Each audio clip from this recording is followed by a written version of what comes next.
The U.S. women captured gold in dramatic overtime fashion. We've got that and a look ahead to the men's semifinals next on the Locked On NHL Olympic Squad. You are talking puck with the NHL Squad Show. From the Oilers to the Stars, Golden Knights, and the Panthers, the Rangers, Avalanche, and yes, even the Maple Leafs. The Locked On Podcast Network brings together all its local experts to provide the scoops, breakdowns, and comprehensive looks at all the NHL, with plenty of trash talk to go with it. Don't miss the hard hits and glove-dropping hot takes on the Locked On NHL Squad Show. It's time to drop the puck.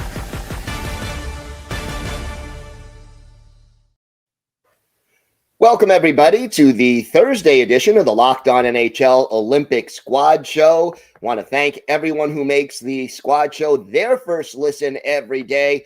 And don't forget to hit subscribe to Locked On NHL on YouTube or wherever you listen to podcasts so you never miss an episode. And we want to thank everyone out there for helping to make Locked On the #1 sports podcast network.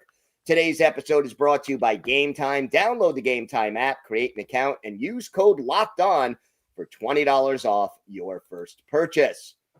I'm Gil Martin from Locked On Islanders. We're here today with David Morassutti of Locked On Leafs, Kyle Carr of Locked On Anaheim Ducks, and of course, Glenn Dreyfus of Locked On Kraken. And gentlemen, we had a very exciting women's gold medal game earlier today. Team USA comes up with a big 2-1 overtime win. The game-winning goal, extremely highlight reel in nature. Glenn, let's start with you today. What was your biggest takeaway from this game? Well, I know the pre-recorded open said we're supposed to come with trash talk, but I can't do it because all respect to Canada. And I was prepared to say that because I thought they were going to win 1-0. This game was so different from the 5-0 rout that the USA put on Canada in the preliminary round. And the Canadians, proud effort, and did what almost no one had done in these Olympics, score against Team USA, shorthanded no less, and really bottled up the Americans. And at the watch party where I was at with several members of the Seattle Torrent PWHL team, because there were 4 Torrent on the U.S. side and 1 Torrent on the Canadian side in this game, and several hundred other women's hockey fans. It was just a nail biter. And I guess what I'd have to say, Gil, is how else could a USA versus Canada women's game, gold medal game go except to go to overtime? Absolutely. That was exciting stuff, and just to see the amount of people rally around on both Canadian and the USA hockey side, and to see the fans cheering. And I've been traveling all day the last couple of days because of all these storms, and every airport, every hotel, everywhere I've been, there's been a USA game on. Like whether it was the men's game yesterday, the women's game, or all the women's games, all these games have been just taking over, and people are cheering. Everyone's excited. And that was, I think, one of the best contested hockey games that I've seen in a long time. The stat lines, everything was so equal and even. And like Glenn said, like of all the things for it to come down to, it has to be overtime. And to go that fashion, it's, someone's got to get burned. It's going to suck either way it goes. But that was just a well-fought battle by both of those squads. Well, Gil, I'm going to push for what you were saying yesterday. Abolish the 3-on-3 overtime. God damn it. I thought for the gold medal game it was 5-on-5. Then when I heard it was 3-on-3, I'm like, oh boy, this is just not going to go well. But no, I give credit because I came into this game thinking Canada didn't stand much of a chance, given how the U.S. dominated this tournament. So full credit to the Canadian woman for making this another classic end to these Olympics, and the U.S. woman for, you know what, it was. I thought they were looking a little rattled at, you know, with that goal being scored. They looked out of sorts, but Hillary Knight, what a way to go out and finish your Olympic career and getting that the tying goal that forced the overtime. Just the atmosphere. Like, I know we weren't there to see it live, but you could just hear it, the way that the crowd was into it, and it goes to show that there is still a play, like the women's hockey. There's a reason why these two teams, when they go up against each other with everything on the line, it's probably one of the better events to watch, just because it brings out the best in not only the teams but the people who support the teams as well. Little controversy with a penalty call in there. David, let's start with you. What were your thoughts about that call and the way it was changed? Yeah, I thought it was look, women's hockey, we know that the contact is like there's no contact, right? So like they've tried to walk the line a lot throughout the tournament. But when it takes out a player like that, I think that it's so tough, because when a player's down, you know they're hurt, everyone's like that should automatically be ruled a major. I'm like, but you know what? Things happen. Like accidents can sort of happen. So at least the penalty was called, I will say, because if this was an NHL game, sometimes those things get missed. So I'll at least give it the fact that it was called. But it makes me also wonder if the IIHF and IOC reconsider how hitting and how physical play is kind of called at the Olympics, because you can tell that these women are willing to be a little more physical. We see in the PWHL that they're playing with hits, they're playing with physicality. I get it, not every nation does, but you know what?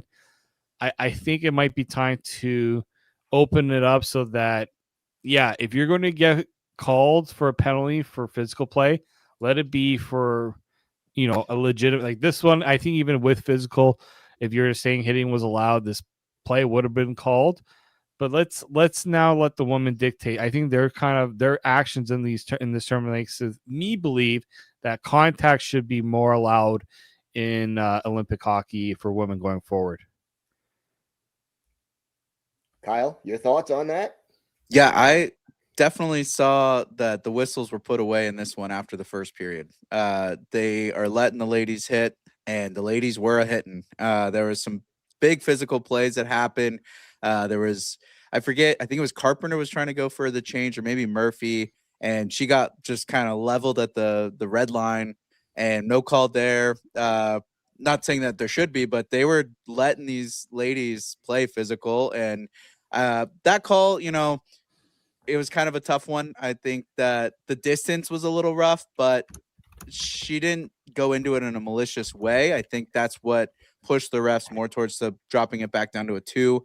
It was just she was in the play, and she did immediately go for the puck, and that's where they kept emphasizing that with IHF. It's as long as there's an attempt to play the puck, or your initial reason for the check is to get the puck, then it's usually they let it go. So I enjoyed it. I thought it was fast paced. It was physical, and you got a lot of there was moments when it felt like a normal, like watching an NHL game, you know. And I'm sure all the fans out there watching the PWHL and women's college hockey are like, well, we've been saying that for years.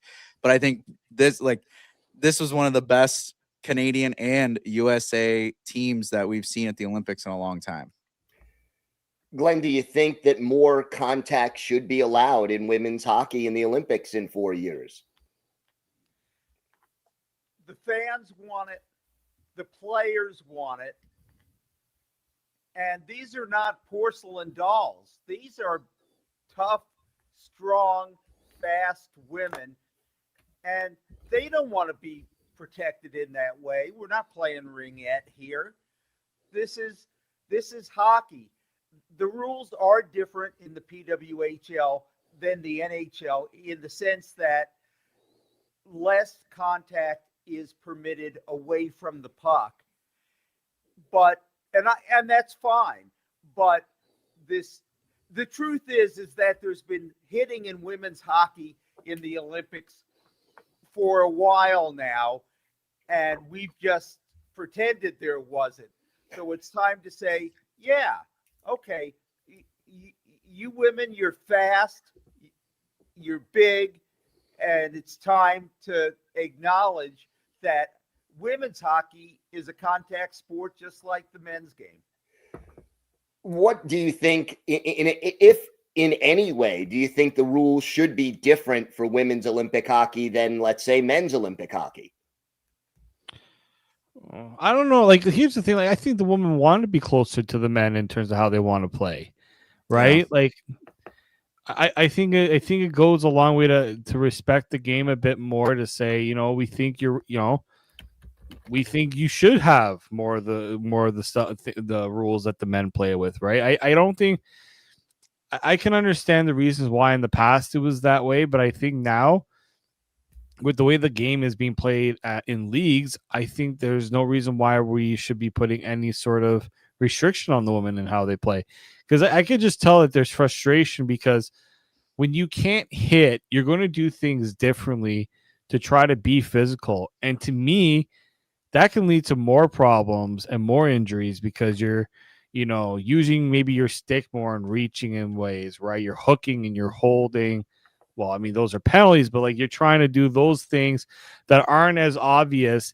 And that can lead to injuries too, because, you put your stick out there in a bad way, it can lead to something even worse happening. Right. So I think if you're able to introduce it over the next 4 years, at the world championships and things like that, I say, why not? It's going to be interesting. Going to be interesting to see how the IIHF handles this, how women's hockey internationally handles this, and also I think how the PWHL handles this going forward. But I could say this much: one heck of a hockey game played this afternoon between Canada and the United States. We've got a lot more to get to here on the Squad Show. We'll talk a little bit more about this game. We'll also look ahead to the men's semifinals, which will be played tomorrow. All that and more next on the Locked On NHL Olympic Squad Show.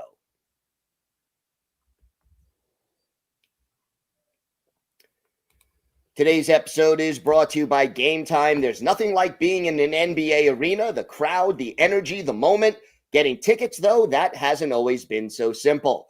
That's why Game Time has become the go-to app for scoring tickets fast without the hassle. It puts the advantage back where it belongs, with the fans. I love that you have all-in pricing. You see the price up front, no surprise fees at checkout, and zone deals stand out. You choose the section, Game Time picks the seats, and you save. And one of my favorite features is the view from your seat. You get a panoramic view before you purchase the tickets, so you know what to expect when you arrive at the arena. So take the guesswork out of buying NBA tickets with Game Time. Download the Game Time app, create an account, and use code LOCKEDON for $20 off your first purchase. That's code LOCKEDON for $20 off. Download the Game Time app today. And remember, it's gametime.co, not .com.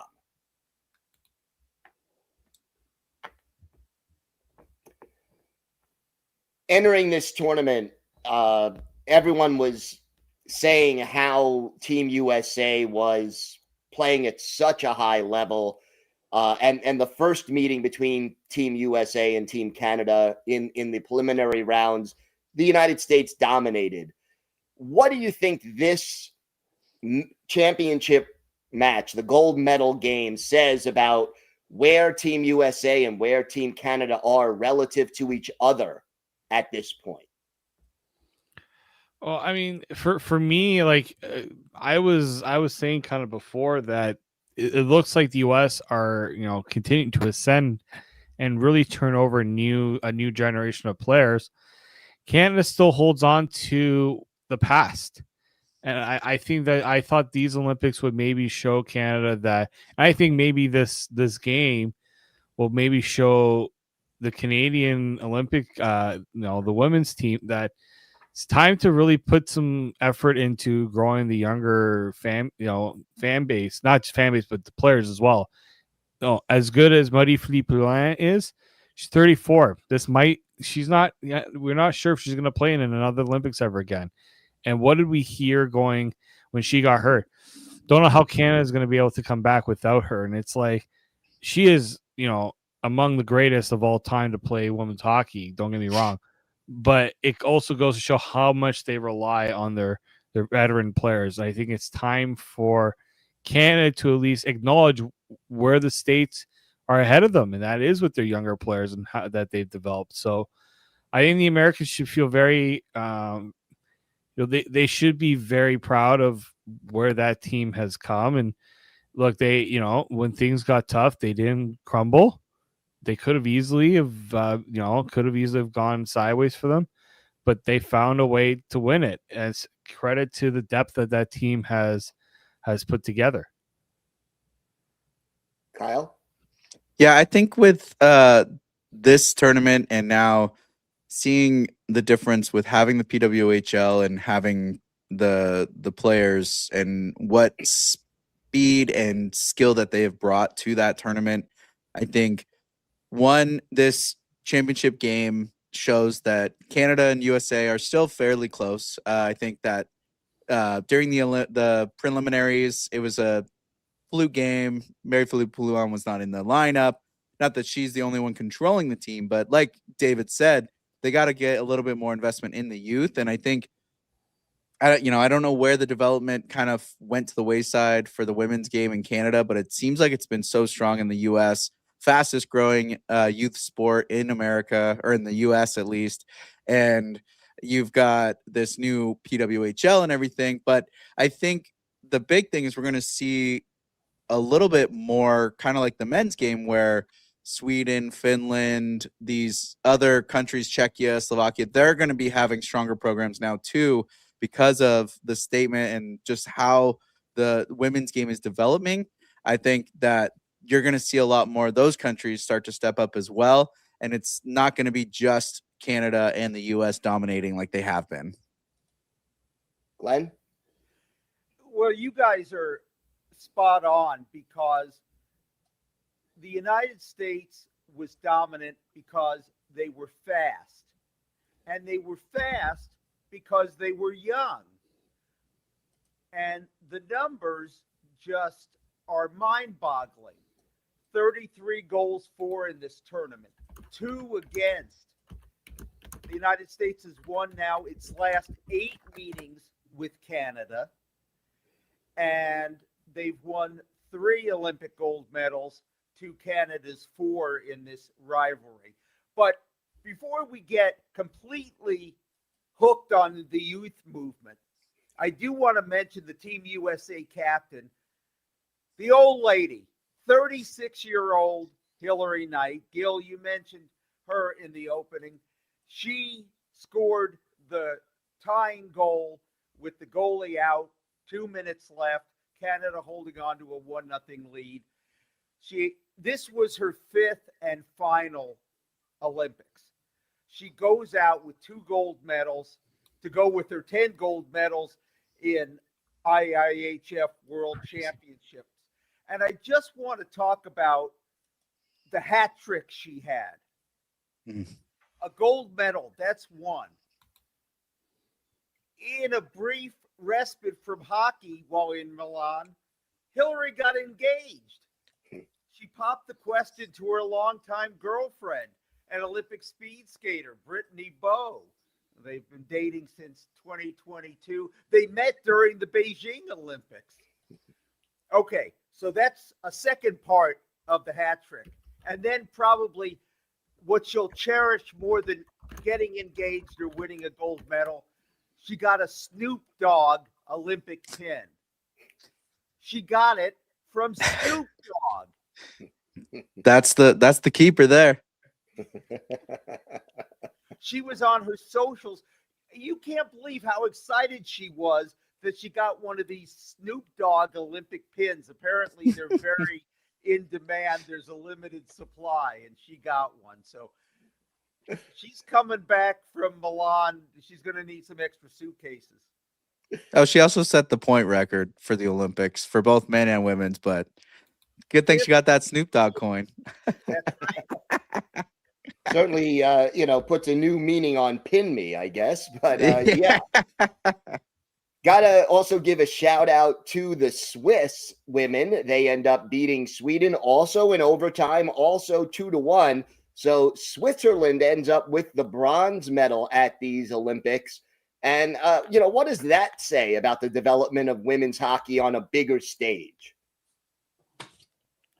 I mean, look, I've been clamoring for a third nation, even like just to get more women teams to be in contention here. Because look, as great as this rivalry is, I think it's great, but I also believe that it's something that kind of holds the sport back a little bit, because you're not seeing all best on best. You're seeing two teams that are, dominating the sport. They have ruled the sport for so long. And so I watched the tournament and I was like, the Swiss put up a good fight against Canada in the semis. That was not an easy game for Canada by no means. But at the same time, it's like they still came up short. I think it would have said more if one of these teams were to find a way to get an upset and to really shock the world in a bit, and maybe it opens eyes a little bit. Because, look, I'll tell you this. I spoke to some people who follow the Olympics in European countries. When these teams and when these athletes do well, the support then follows. Mhm. So for Switzerland, my hope, and we know Switzerland in hockey, there's a big it's big over there. There's a big investment in hockey there. I'm just hoping that they can be the next team that gets there. Like Sweden has had a decent team. It always boggles my mind that Sweden isn't further along given their history. I understand that it takes a little while for the women's game to catch up to the men's game like it did for Canada and the US. I'm waiting for these teams like Sweden, like Switzerland, and even Finland to catch up a bit more, because I think the potential's there. We just haven't seen it grow, I think, the way that they would have liked to have seen it. Yeah. Well, you brought up Sweden. I really feel like there might be a mix up in the Swedish Hockey Federation, whatever it is that they call their department for the Swedish country of IHF development, because I think this tournament has kind of been underwhelming for both the Swedish teams. Obviously, to push US the way they did, that was a big moment. But throughout the tournament, it just didn't seem like they were a big deal. But with the Swiss, like I don't know if you caught this moment. I thought it was a pretty cool moment. But when they announced the Swiss ladies for winning bronze and they all came out, the US ladies, they went down and were shaking their hands and stuff. And when Hillary Knight went down the line, some of the girls on the Swiss team were like lighting up like they were meeting their idol, at like a meet and greet or something. Like they were so stoked that she was coming and shaking their hand. And that just shows like clearly the game's growing and it's grabbing attention, that you've got these women from other countries just blown away that they're getting to shake the hand of Hillary Knight and Kendall Coyne and all these other players that have been idols to them. And now they get to kind of set that history for themselves, or should I say herstory. All right. Well, we have got more to get to on today's show. We will look ahead to the men's semifinals. That's coming up on Friday. We'll preview those two games next on the Squad Show. Today's episode is brought to you by Indeed. Workplace chaos, deadline stacking up, inbox overflowing, and the one position you have to fill is still sitting open. When the pressure is on and you need the right hire, this is a job for Sponsored Jobs. Indeed, Sponsored Jobs helps you reach the people who actually fit what you're looking for: skills, experience, location, so you're not just hoping the right candidate stumbles across your post. And here's a stat that says it all. In the minute I've been talking to you, companies like yours made 27 hires on Indeed, according to Indeed data worldwide. So if you're hiring, spend less time searching and more time interviewing candidates who check all your boxes with Indeed sponsored jobs. And listeners of this show will get a $75 sponsored job credit to help get your job the premium status it deserves at Indeed.com/podcast. Go to Indeed.com/podcast right now and support our show by saying you heard about Indeed on this show. Indeed.com/podcast. Terms and conditions apply. Need to hire? This is a job for Indeed sponsored jobs.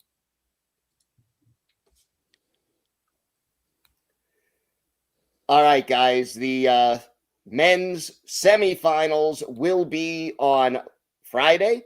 We have Canada versus Finland and the United States versus Slovakia. Let's start with Canada first.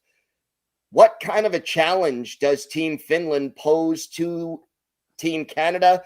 And who are some of the players maybe that you'd be most worried about if you were coaching the Canadian team?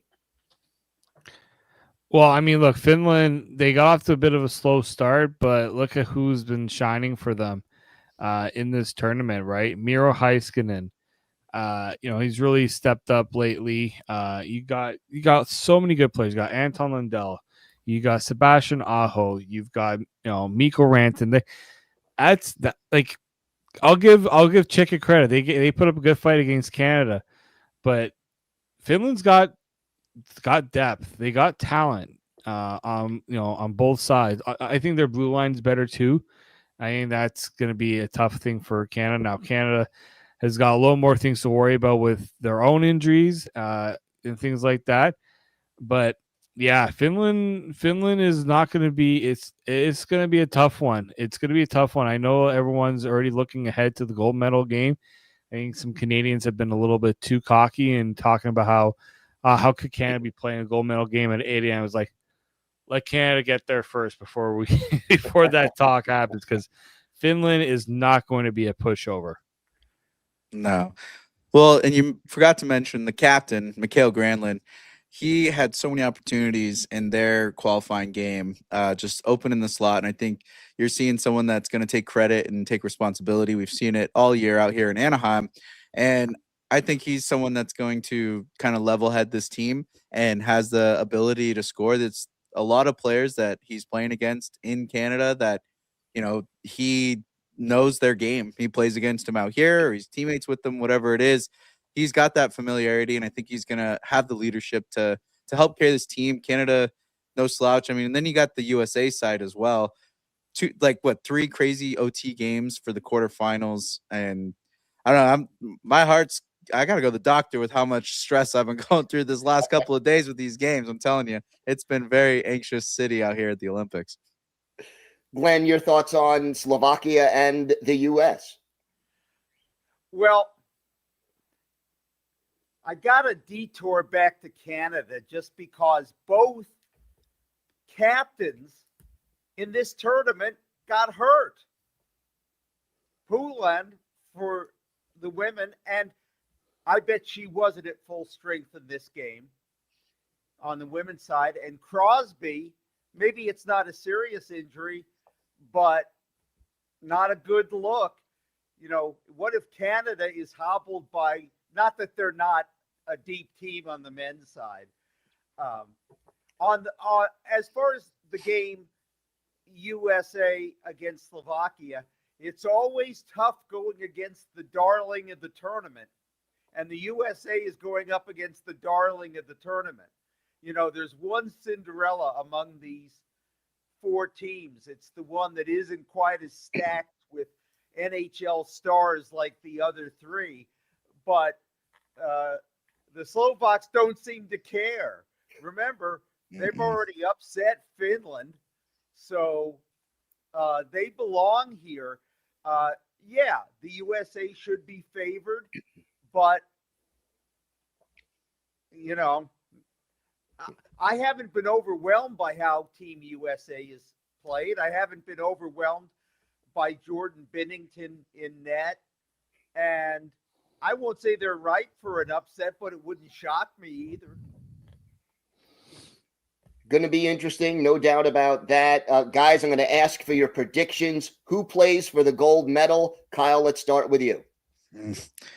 I don't want to say it because it's I want it to be what everyone wants it to be. I'll say that. But I'm very nervous because you have two teams that could easily with the quarterfinals against Sweden, you see USA down. You're thinking they're not going to be able to come back, and then they had to squeeze out of one. Canada was back and forth with Czechia. They look like they're not about to advance. It was just such a stressful tournament, and you just realize how one game elimination is so much different than a 7-game series. And of course, I want the two teams that I think everyone thinks going to be there, but Slovakia has me nervous, and Finland could pull something. So it's really up for grabs.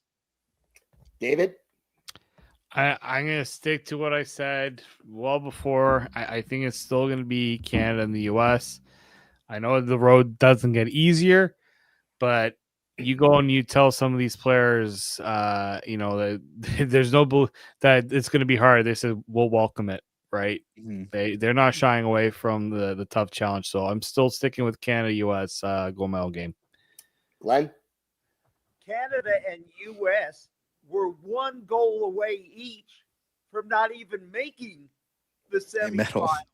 So just to be a contrarian, Canada has the best roster, and I don't think anyone would argue with that. And so just to be a contrarian, I'll go Slovakia and Finland, with the Finns taking home the gold. And if I'm right, then I want this recording preserved. And if I'm not, I will deny I ever said it. Are you traveling to FanDuel right now? Throw that FanDuel bet right now. Yeah, lock it. Okay, so about this FanDuel stuff, there's a league that Gil mentioned, the NBA. I'm not really familiar. What is that organization? Never heard of it. Yeah, well, okay. Bunch of scrubs. Bold hot take there from Glenn. So we'll see how this all works out. If you never miss an episode of your favorite team's podcast on Locked On, well, the Everydayer Club is built for you. Get your favorite team's podcast ad-free, plus you'll get access to the members-only Discord server and a whole lot more. So check out the link in the show notes, or go to lockedonpodcast.com/everydayer for more information. We will be back tomorrow for another episode of The Squad Show, talking about what happened in the semifinals of the men's competition and looking forward to the gold and bronze medal games. I'm Gil Martin from Locked On Islanders. On behalf of Kyle Carr of Locked On Anaheim Ducks, Glenn Dreyfus of Locked On Kraken, and of course, David Morassutti of Locked On Leafs. Thank you so much for watching and listening. Have a great day, everyone, and we'll see you tomorrow.